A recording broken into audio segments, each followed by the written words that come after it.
Hi everyone, हम लोग vector spaces की बात कर रहे थे और हमने ये दिखाया था, हमने पिछले लेक्चर में वेक्टर स्पेसेस के एक्सियम्स देखे थे। इस बार हम वेक्टर स्पेसेस को थोड़ा सा आगे बढ़ाते हुए वेक्टर स्पेसेस की एक स्पेशल क्लास की बात करेंगे जिन्हें हम बोलते हैं inner product spaces. Inner product spaces, तो हम वेक्टर स्पेसेस की एक क्लास की बात करेंगे जिन्हें हम इनर प्रोडक्ट स्पेसेस बोलते हैं। तो उसके लिए इनर प्रोडक्ट स्पेसेस को जानने के लिए हम इनर प्रोडक्ट की बात करेंगे। इनर प्रोडक्ट क्या होता है? तो इनर प्रोडक्ट ये दो वेक्टर, ये V के दो एलिमेंट्स पर एक ऑपरेटर है जो कि C पर या C पर मैप करता है, या ये इनर प्रोडक्ट को ऐसे लिखते हैं, या ये है कि ये V के एलिमेंट्स को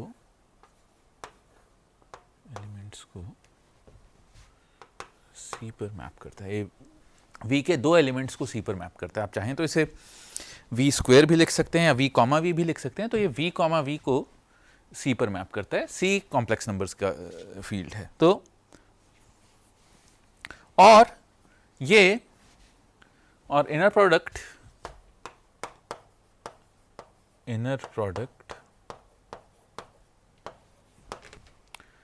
की या इनर प्रोडक्ट ऑपरेशंस की निम्न या फॉलोइंग प्रॉपर्टीज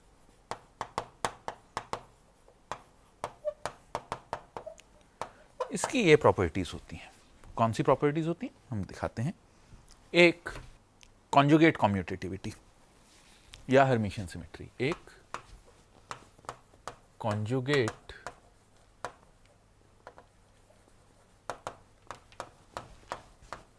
कम्यूटेटिविटी या हर्मिशियन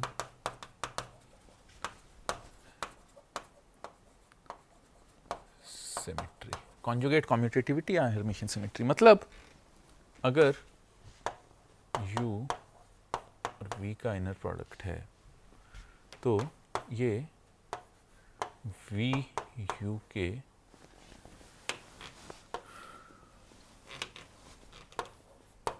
इनर प्रोडक्ट का कॉम्प्लेक्स कॉन्जुगेट होगा। UV का इनर प्रोडक्ट VU के इनर प्रोडक्ट का कॉम्प्लेक्स कॉन्जुगेट होगा। दूसरा बाइलिनियरिटी।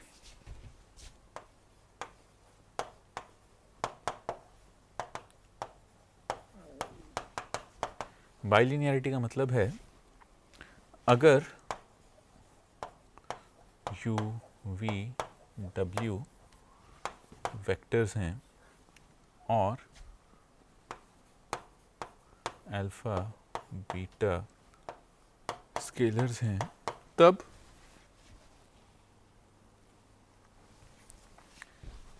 Alpha U plus beta V का W के साथ इनर प्रोडक्ट होगा अल्फा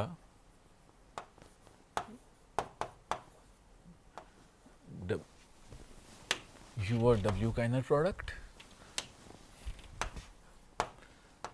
प्लस बीटा V और इनर प्रोडक्ट। ये कम्यूटेटिविटी के साथ आप देख सकते हैं कि मैं यही W में कॉन्जुगेट करके लगा सकता हूँ, तो वो प्रॉब्लम फिर भी मैं लिख देता हूँ। और u का alpha v plus beta w के साथ इनर प्रोडक्ट होगा alpha conjugate v plus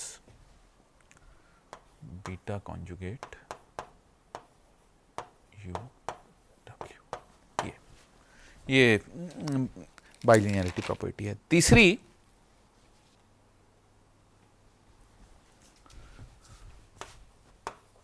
norm,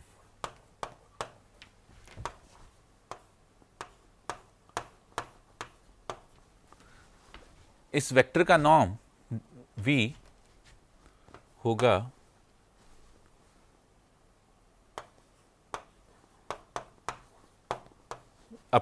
किसी वेक्टर का अपने साथ इनर प्रोडक्ट उसका नॉर्म कहलाता है और ये हमेशा 0 से बड़ा होता है विद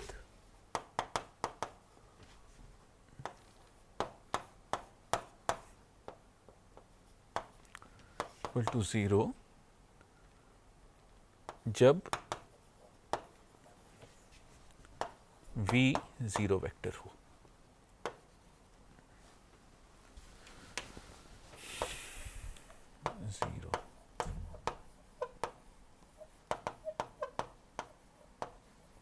ये 0 तभी होगा जब v 0 वेक्टर हो, इसके अलावा ये 0 नहीं होगा। तो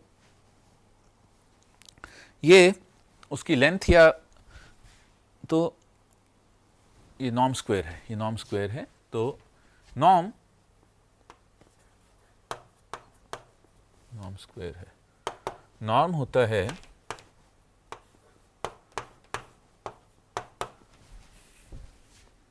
टू हटा देता हूं,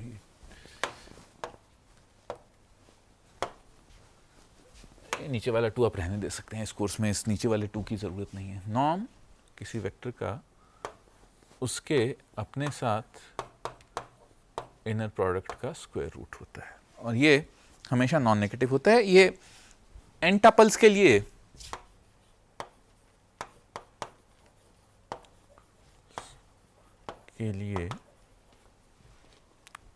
नॉर्म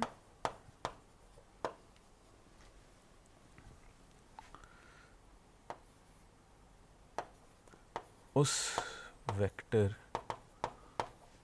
और या उस वेक्टर ओरिजिन, उस वेक्टर की लेंथ, उस वेक्टर की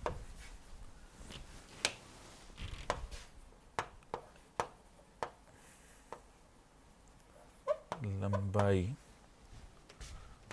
को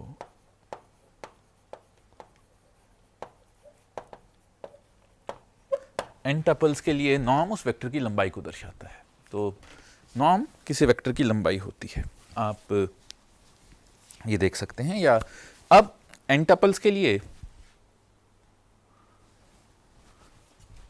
अगर x y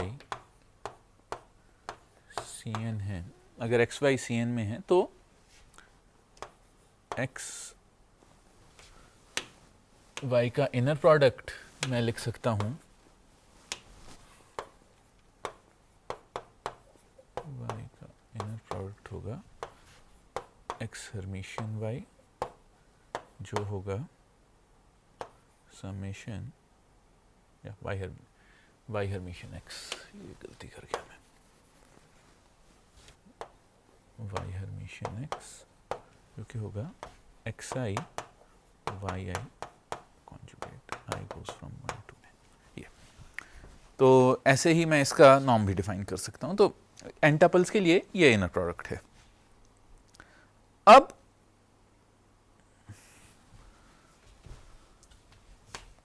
दो वेक्टर्स u और v ऑर्थोगोनल कहलाते हैं, दो वेक्टर्स u और v ऑर्थोगोनल कहलाते हैं जब u और v का इनर प्रोडक्ट 0 है। दो वेक्टर्स u और v ऑर्थोगोनल कहलाएंगे जब u और v का इनर प्रोडक्ट 0 है, और ये u और v को ऑर्थोगोनल तब कहा जाएगा जब u और v का इनर प्रोडक्ट 0 है। और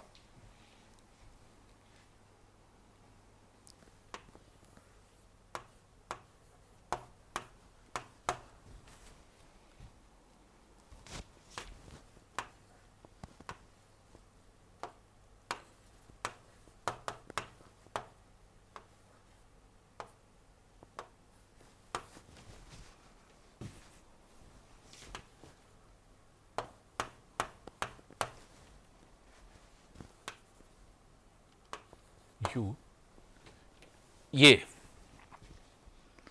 इसे u की डायरेक्शन में या u की दिशा में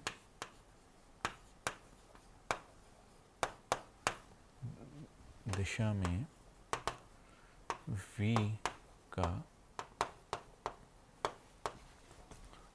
कंपोनेंट कहा, इसे u की डायरेक्शन में v का कंपोनेंट या u की डायरेक्शन में v का या u पर v का प्रोजेक्शन कहा जाता, या हाँ u पर v का प्रोजेक्शन या u की डायरेक्शन में v का कंपोनेंट या u पर v का प्रोजेक्शन कहा। So, u की दिशा में v का कंपोनेंट या u पर v का प्रोजेक्शन कहा जाता है। अब ऐसे ही हम डिफाइन कर सकते हैं u या v परपेंडिकुलर u, ये होगा v minus v parallel u, v minus ये, तो आप ये देख सकते हैं कि ये होगा, इसे v परपेंडिकुलर u या component of v perpendicular to u भी कहा जाता है। आप ये देख सकते हैं कि v परपेंडिकुलर u और u का इनर प्रोडक्ट अगर मैं लेना चाहूँ तो ये होगा v minus v parallel u comma u, ये होगा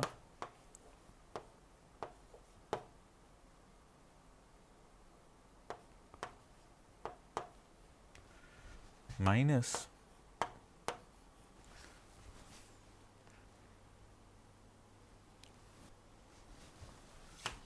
v u बाई, मुझे ठीक लगा था वहाँ स्क्वायर आएगा, स्क्वायर होना चाहिए था।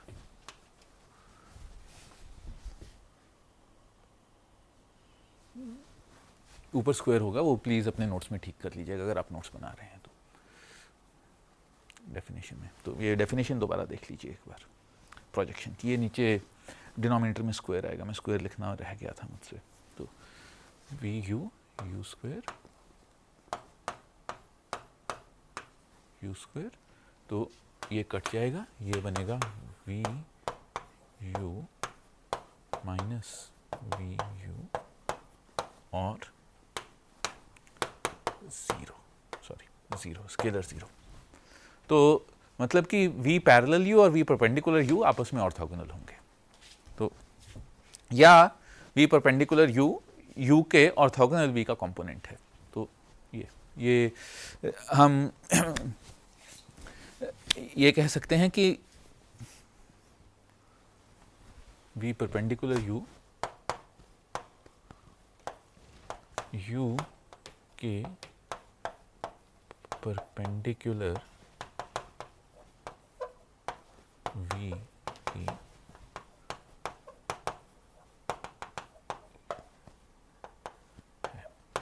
अब हमने इनर प्रोडक्ट डिफाइन कर दिया, हमने ऑर्थोगोनैलिटी डिफाइन कर दी और हमने प्रोजेक्शन डिफाइन कर दी। अब हमने अब तक डिफाइन किया है इनर प्रोडक्ट ऑर्थो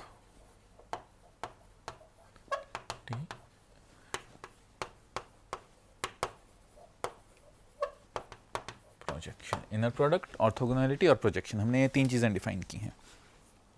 तो इनके बेसिस पर अब हम इनर प्रोडक्ट स्पेसेस डिफाइन करेंगे। तो इनर प्रोडक्ट स्पेसेस की या इनर प्रोडक्ट स्पेसेस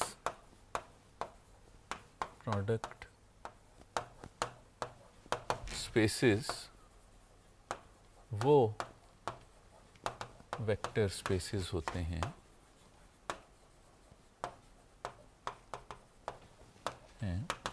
जो ये प्रॉपर्टीज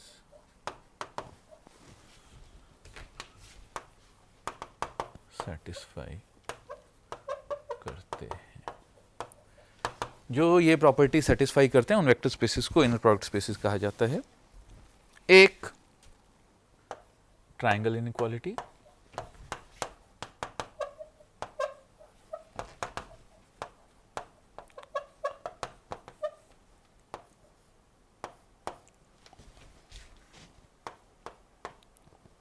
प्लस V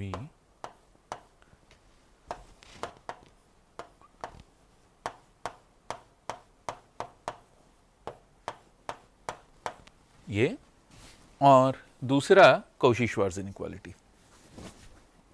कौशी-श्वार्ट्ज की बात हमने पहले भी की थी। दूसरा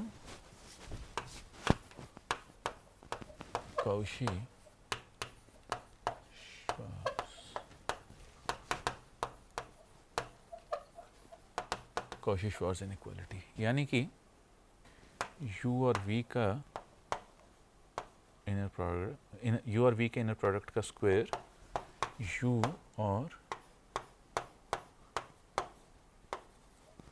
स्क्वायर V स्क्वायर से कम होगा। ये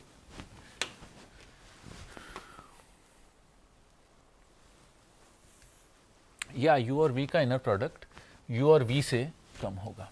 ये स्क्वायर हटा भी दें तो भी ये स्क्वायर करना ज़्यादा अच्छा है, क्योंकि स्क्वायर करने से हमारे पास U और V का स्क्वायर ये। तो अब हम पहले कौशी-श्वार्ट्ज इनइक्वालिटी प्रूव करेंगे, और कौशी-श्वार्ट्ज इनइक्वालिटी प्रूव करके उसके बाद हम पहले हम कौशी-श्वार्ट्ज इनइक्वालिटी प्रूव करेंगे, और कौशी-श्वार्ट्ज इनइक्वालिटी प्रूव करने के बाद उसका प्रयोग करके हम ट्रायंगल इनइक्वालिटी प्रूव करेंगे। तो हम पहले कौशी-श्वार्ट्ज इनइक्वालिटी प्रूव करते हैं। मान लीजिए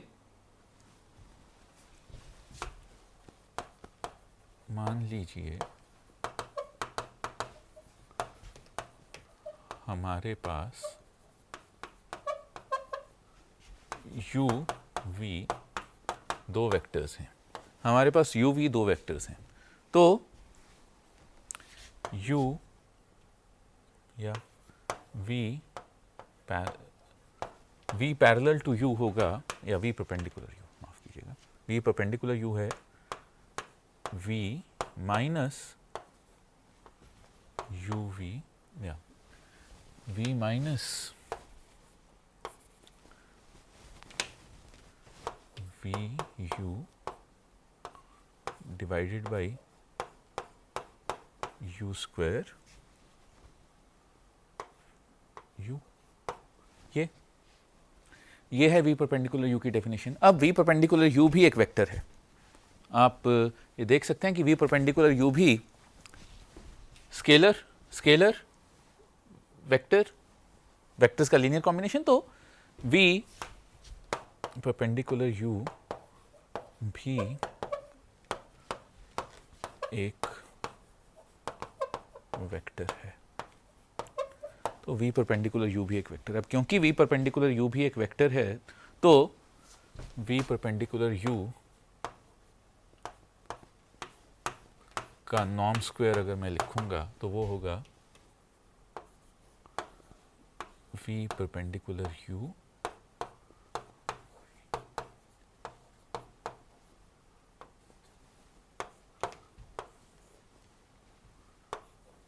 V माइनस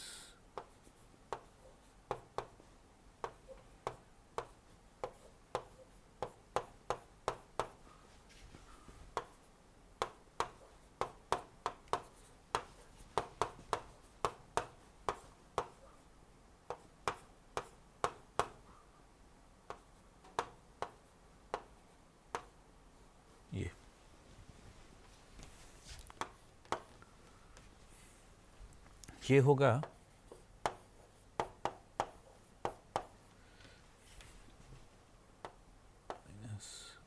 यू, यू मैं भूल गया था, plus square by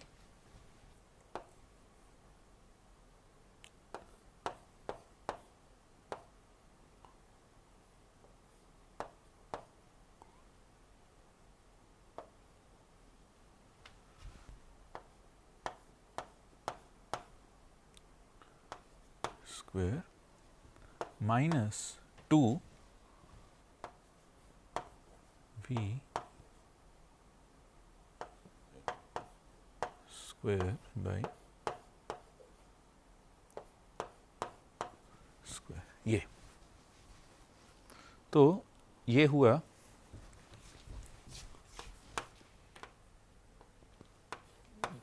norm of v square plus minus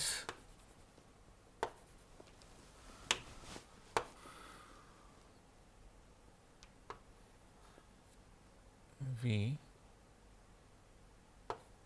u square divided by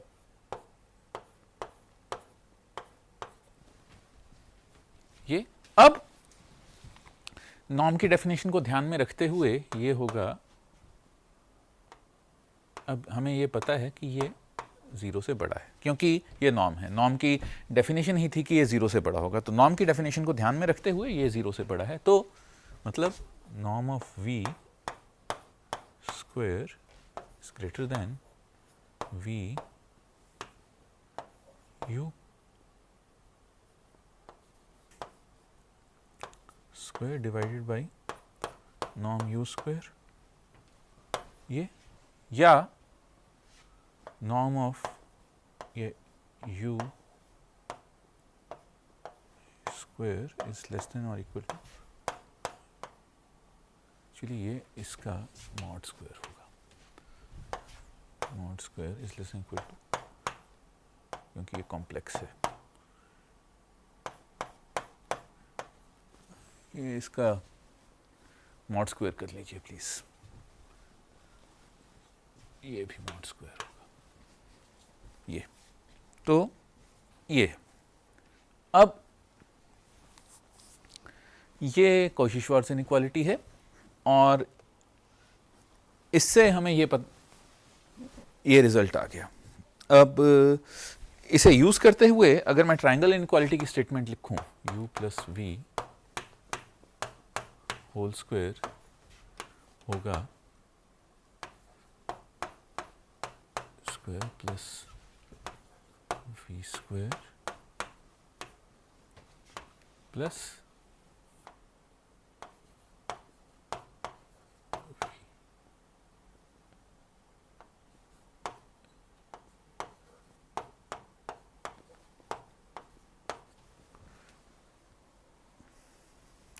और प्लस v होल स्क्वायर होगा u square plus v square plus v। ये अब इसे मैं लिख सकता हूं ऊपर वाली टर्म को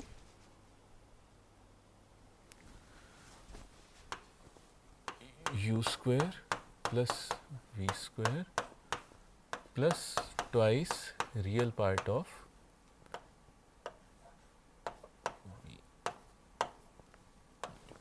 ये। तो अब ये अलग हो गए या ये अलग हो गए और हमारे पास बचा ये। अब कॉची-श्वार्ट्ज इनइक्वालिटी से ये हमेशा इससे कम होगा। कॉची-श्वार्ट्ज इनइक्वालिटी का अगर आप दोनों तरफ स्क्वायर रूट ले लेंगे तो ये हमेशा इससे कम होगा, तो ट्रायंगल इनइक्वालिटी प्रूव हो गई। तो हमने कॉची-श्वार्ट्ज इनइक्वालिटी भी प्रूव कर दी, ट्रायंगल इनइक्वालिटी भी प्रूव कर दी। और जब हम फाइनाइट एनर्जी सिग्नल्स की बात करेंगे तो हम यही आइडियाज फाइनाइट एनर्जी सिग्नल्स के लिए कॉची-श्वार्ट्ज इनइक्वालिटी प्रूव करने में लगाएंगे, जो कि हमने मैच फिल्टरिंग में यूज़ की थी। मैच फिल्टर बनाने के लिए हमने कॉची-श्वार्ट्ज इनइक्वालिटी यूज़ की थी और हमने कहा था हम इस पर बाद में आएंगे। तो ये वही बात है कि हमने मैच फिल्टर के लिए कॉची-श्वार्ट्ज इनइक्वालिटी यूज़ की थी और उस कॉची-श्वार्ट्ज इनइक्वालिटी को यूज़ करके हमने कॉची-श्वार्ट्ज इनइक्वालिटी को यूज़ करके हमने एक वेक्टर हमने ट्रायंगल इनइक्वालिटी प्रूव कर दी और मैच फिल्टर भी हमने कॉची-श्वार्ट्ज इनइक्वालिटी ही यूज़ की थी। तो जैसा कि मैंने पहले कहा, आने वाले लेक्चर्स में हम देखेंगे कि कैसे सिग्नल्स भी वेक्टर्स हो सकते हैं। अभी के लिए इतना ही। अगले लेक्चर में हम ग्राम-श्मिट ऑर्थोगोनलाइजेशन प्रोसीजर की बात करेंगे। Thank you.